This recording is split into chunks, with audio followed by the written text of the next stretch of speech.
What is up, my movie realists? Once again, I am Matt, and we are back for another real review. For those of you who are just tuning in for the first time, please remember, if you like this content, to hit that subscribe button, smash that subscribe button.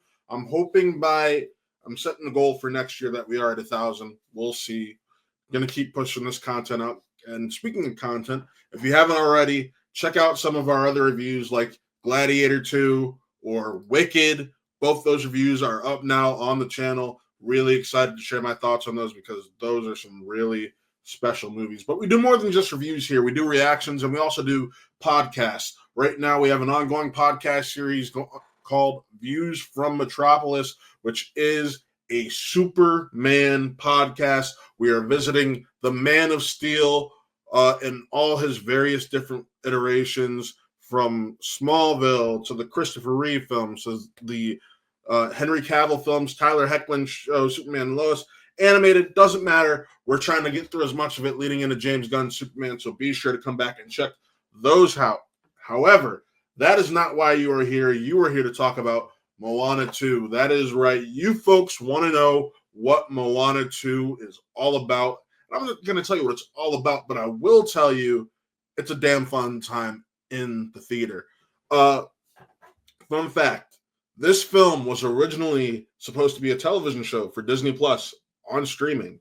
So going into knowing that, I was a little hesitant because there's two ways of thinking. There's the way of, oh, this could be like the direct to Disney or direct to DVD and VHS Disney movies from the late 90s and early 2000s, or this is so damn good that they really believed in enough to put it in theaters. And I'm glad to report that it's the latter, because while you may not have the Lin Manuel Miranda music, you've got some fun tunes, a fun story. The voiced cast is returned. That includes your two lead characters in Moana and Maui with Auliʻi Cravalho and Dwayne Johnson. So having fun with that, but it's just an overall good time in the theater. And I had so much fun just getting to spend time with these characters again. And it's been an 8-year wait, which I think that's something that's important to cover, because I loved the first movie, and it's very strange to have to wait 8 years for a Disney sequel. I mean, we had Frozen in what, 5-6 years time. Granted, it's gonna be like 4 years since Frozen 2, so it's weird to just go on and think about what could be in terms of sequel. But the story is just absolutely bonkers, incredible, fun. And I think that's important, especially when you have this Thanksgiving break going on right now, where you're going to have so many kids out of theaters, and they're not going to be able to see a Gladiator 2, but this film is going to be almost in direct competition with Wicked, because Wicked's only rated PG. So there are two family films that people can go out there and watch over this Thanksgiving break. However, one is over 2.5 hours and one is an hour and a half. So keep that in mind when you're making those decisions. Are you going to be able to take your little kid and have them sit through a nearly 3-hour movie? Or are you going to be able to just get out for an hour or for 2 hours or so, and in that time, maybe Moana 2 is a choice for you? The animation is spectacular. It's beautiful.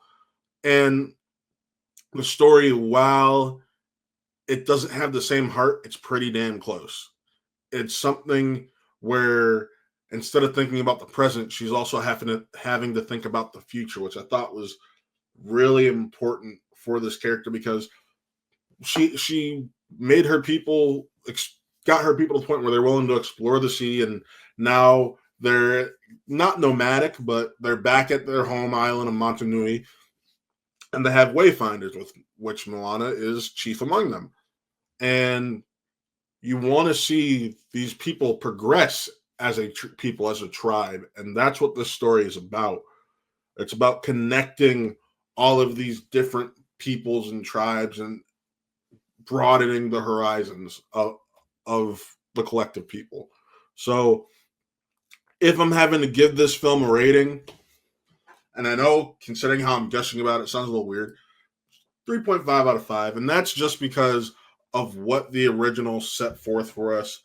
I mean, like I said, it's one of those things where it's just, it doesn't have the same feel musically as the original, nor does it have totally the same heart, but it's still fun to enjoy and watch, especially with friends and family.